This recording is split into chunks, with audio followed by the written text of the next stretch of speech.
Well, hey there, BT here, and welcome to the corner. What I want to talk about today is a phenomenon we call confirmation bias. Now, as we delve into politics and popular culture, confirmation bias is simply the practice of watching news or reading news or getting your information from a source that fits your particular awareness of culture and the country and what's going on in the world. It's not a bad thing. It's just a thing. Now, I'm unscripted as always, but I do have some notes I'm going to pick up and read as we go through this. What I want to talk about in confirmation bias, I'm going to give you an example. Now, today's date, as I'm recording this, is Tuesday, the 28th of July in the year of our Lord 2020.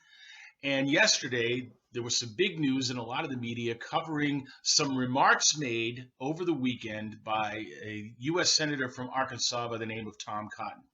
Now, I'm not going to get into whether what he said was correct or he should have said it or he shouldn't have said it. I'm just going to get into the way the media covered it.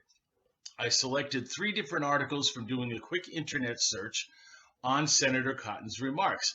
The first one is from a publication called Business Insider, which really does not have too much of a political slant, but the way they covered the article, Senator Cotton's remarks, made it look as if Senator Cotton was defending the institution of slavery.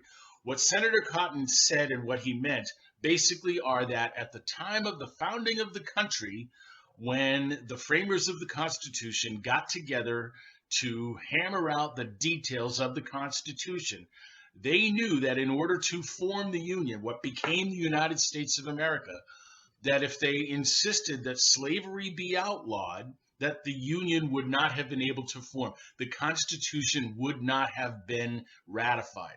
Now, there's a lot of history behind that, and it's true. This does not in any way diminish the horror and awfulness of enslaved persons in this country, and it really doesn't. If you'll pardon the expression, it doesn't whitewash the institution of slavery. It simply states that at the time of the founding, and as Senator Cotton put it, the founders viewed slavery as a necessary evil. Now, there's a lot of ways you can read into that. Those are Senator Cotton's remarks, not mine. But the point was, at the time of the founding, slavery was an institution in this country, and if we were going to be successful in getting the Constitution ratified, the government formed, slavery was accepted in certain regions of the country. And about 80 years later, because of the Civil War, we finally got rid of it. We've made a lot of progress since then, and we have a long way to go. I've addressed that before. Anyway, back to Senator Cotton's remarks. 3 different publications covered his remarks a different way. Business Insider was one. That was one that I chose to look at, and as you can see, the website for that article is posted below. The second one I took was from an international news source, the BBC World and their World News. The BBC covered it a little bit differently with an international slant, as you might imagine. And then the final one I chose was from the Washington Examiner. The Washington Examiner is simply a rival newspaper to the Washington Post. So while I'm on that, and those websites were all there, you can look the articles up and see how they covered Senator Cotton's remarks a little differently from publication to publication. Back to confirmation bias. You know, the news in this country is the media in this country. It's a big, big business. You all know that. I'm not telling you anything you don't know. I'm probably preaching to the choir.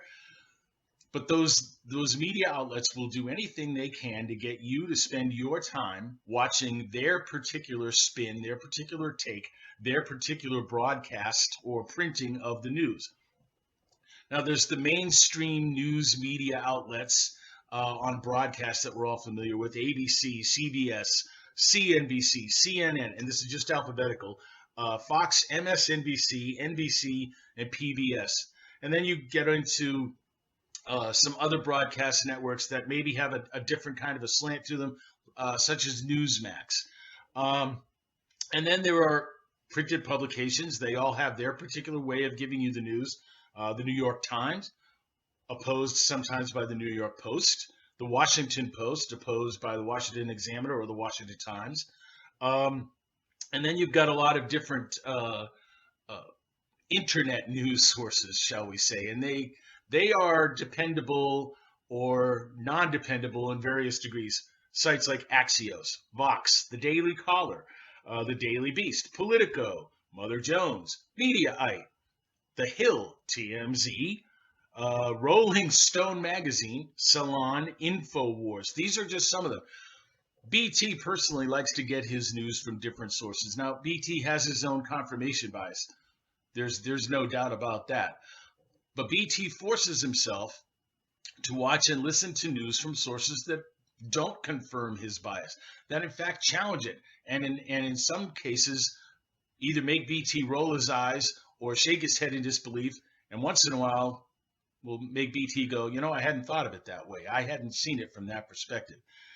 And a lot of times, BT likes to get his news from international sources, which will give you a perspective on U.S. news and U.S. events and U.S. popular culture that you simply will not get from our own domestic news sources or internet sites. Places like the CBC, Canadian Broadcasting, the BBC, the Star, the Telegraph, the Sun, and even one of my favorites to go to when I really want to get something different, Al Jazeera.